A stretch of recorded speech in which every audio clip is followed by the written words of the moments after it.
Hello friends, आज हम पढ़ेंगे दोस्तों इमली डिकिंसन की एक खूबसूरत सी पोएम जिसका नाम है because I could not stop for death. यानी मैं नहीं रुकी मृत्यु के लिए। तो वो क्यों नहीं रुकी, क्या कारण हुआ, मृत्यु कैसी आई और मृत्यु के बाद आखिर इंसान का क्या होता है, कौन आता है, कैसे यमदूत उसे ले जाता है और कहाँ उसे लेकर जाता है, वो इस चीज़ को इस पोयम में दिखाया गया है।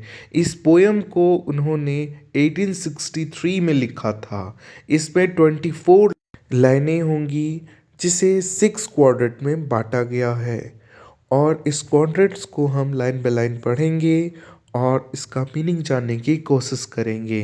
इसकी theme death, immortality and eternity पे बेस्ड है। तो आइए दोस्तों, हम पहले इमली डिकिंसन के बारे में जानते हैं ताकि हमें पता चले कि आखिर वो हमें बताना क्या चाहती हैं।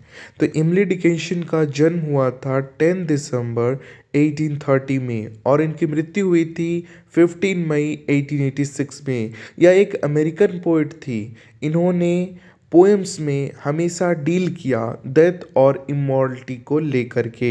इन्होंने अपने जीवन काल में 1775 पोएम्स लिखे, जिसमें से कुछ फेमस पोएम अगर हम ले लें तो because I could not stop for death जो आज हम पढ़ रहे हैं, I measure every grade, I meet success is wanted sweetest. तो आइए दोस्तों, हम लाइन बाय लाइन पढ़ते हैं और उसका मीनिंग जानने की कोशिश करते हैं। तो सबसे पहले इमली डिकिंसन लिखती है because I could not stop for death he kindly stop for me the carriage held but just for ourselves and immortality. Because I could not stop for death यानी मैं नहीं रुकी मृत्यु के लिए, he kindly stop for me तो वही रुक गया मेरे लिए। उसके साथ क्या था, the carriage held but just ourself and immortality.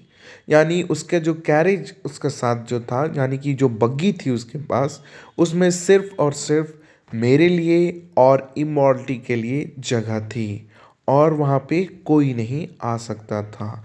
तो इस स्टैंजा में पोएट हमें कहना चाहती है कि जब मैं मृत्यु के लिए नहीं रुकी तो मृत्यु खुद मेरे लिए रुक गया और वो अपने साथ एक घोड़ा गाड़ी या कुछ लेकर आया था जिसमें सिर्फ मेरे और इमॉर्टी के लिए जगह थी। इसके बाद पोएट नेक्स्ट स्टैंजा में आती है और लिखती हैं, we slowly drove he knew no haste and I had put away my लेवर and my leisure too for his civility. We slowly drop यानी कि जो पिछले स्टैंजा में पोएट जिस बग्गी पर बैठी थी, अब वो धीरे धीरे जा रहा था। क्यों धीरे धीरे जा रहा था, he knew no haste and I put away यानी उसे भी जल्दी नहीं थी जाने की, इसलिए बग्गी धीरे धीरे चल रही थी और मैंने वहाँ पे कुछ छोड़ दिया। आई पुट अवे क्या छोड़ दिया, my labour and my leisure too and for civility. My labour यानी मेरा काम और मेरा आराम, मैंने दोनों चीज़ों को छोड़ दिया। क्यों छोड़ दिया, फॉर हिज सिविलिटी यानी उसके सिविलिटी के कारण। अब सिविलिटी क्या होता है, आदर सत्कार। जो मौत उनके लिए कर रहा था वो खुद बग्गी लेकर आया उन्हें लेने के लिए, तो इस वजह से उन्होंने अपना मेहनत और आराम छोड़ दिया। इस स्टैंजा में पोएट यह कहना चाहती है कि बग्गी को लेकर आया और मुझे लेकर जा रहा है धीरे धीरे। उसके बाद वो लिखती है, we pass the school where children strove at rest in the ring, we pass the field of grazing grain, we passed the setting sun. We pass the school यानी हम लोग कहाँ से गुजरे, बग्गी से स्कूल से गुजरे। वहाँ पे बच्चे जो हैं वो एट द रेसेस यानी कि रेसेस मतलब होता है छुट्टी या ब्रेक। तो ब्रेक में क्या कर रहे थे, खेल रहे थे। क्या खेल रहे थे, इन द रिंग।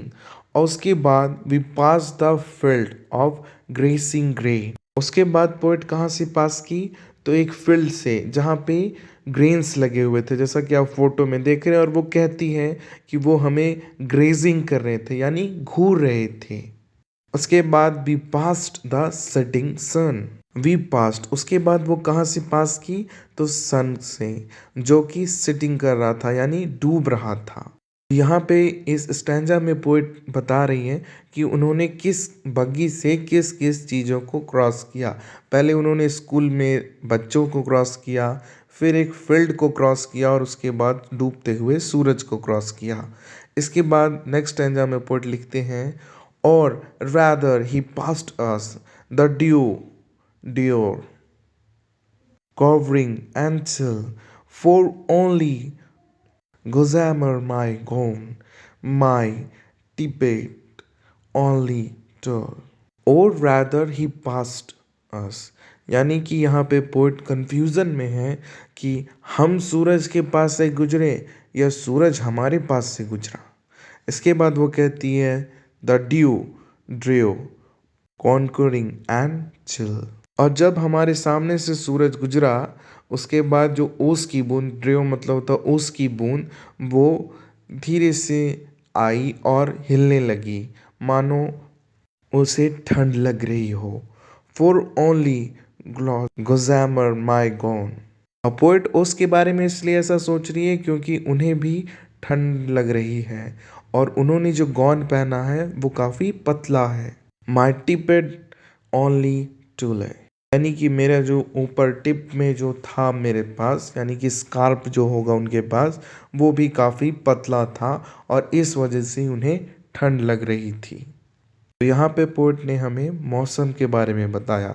इसके बाद पोएट लिखती है, we paused before a house that seemed a swelling of the ground, the roof was scarcely visible the cornice in the ground. We paused, यानी कि पोएट जो अपने आप को एक वीडियो की तरह ले रही है और उन्होंने पॉज किया यानी रुक गई।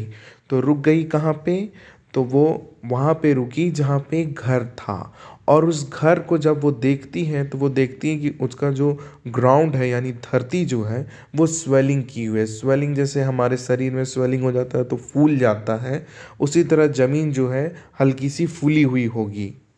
The roof was scarring visible the cornice in the ground। उसका जो रूफ है उस घर का वो हल्का धुंधला विजिबल था, और वो जो कॉर्नाइस था वहाँ पे ग्राउंड में, यानी कि जो धरती थी वो हल्की सी फटी हुई थी, सीलन था उसमें। कॉर्नाइस मतलब होता है सीलन, तो वो शायद एक कब्र था जब वाला जगह था, क्योंकि वो फूला हुआ यानी कि उसके अंदर कोई है और उसको मिट्टी दी जाती है तो वो कैसा फूल जाता है, वैसा उसका ग्राउंड फूला हुआ था और उसमें हल्की सीलन भी थी। यानी कि जब हम मट्टी से दबाते हैं किसी को तो हल्का सा उसमें कट पड़ जाता है या फट जाता है धरती वहाँ से। इतना कहने के बाद पोइट लास्ट की स्टैंजा में आती है और कहती है, since then these centuries and yet feels shorter than the day I first surmised the horse's head where towards eternity।